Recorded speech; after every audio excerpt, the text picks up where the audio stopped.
katalon. Tatanim na tayo. Pinanlagay na lahat ng mga bunubun sa pagtataniman.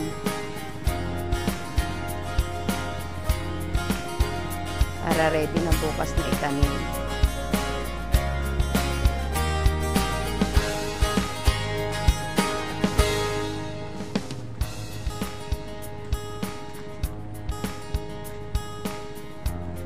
Prepare na rin ang ating taniman.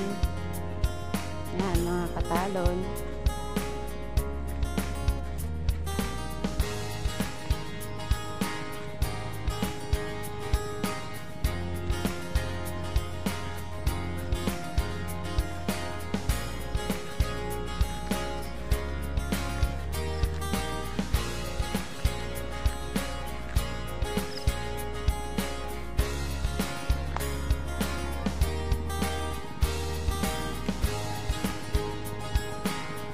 Medyo madulas ang daan natin mga katalon dahil umulan. Saktong-sakto ang ating magpapatanim dahil may ulan.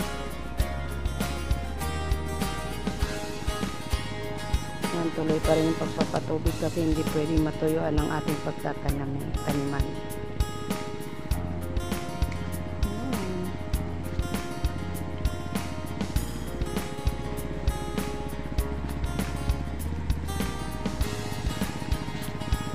May merienda sila.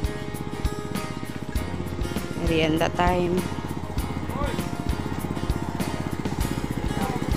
Pati kambing nangingi ng pagkain. Nakakita ng tinapay kaya nangihingi. Pa, ilain nyo pang.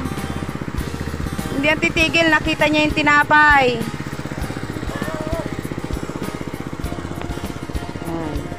Yan ang pwesto na pinagbunutan ng mga palay. Manok. Yan, luwag ng ating pagtataniman mga katalon.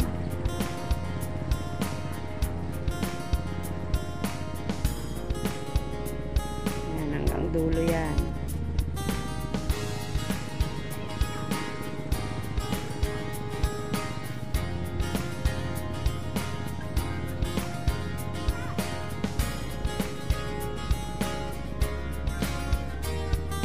Pinalap na nila yung mga itatanim natin.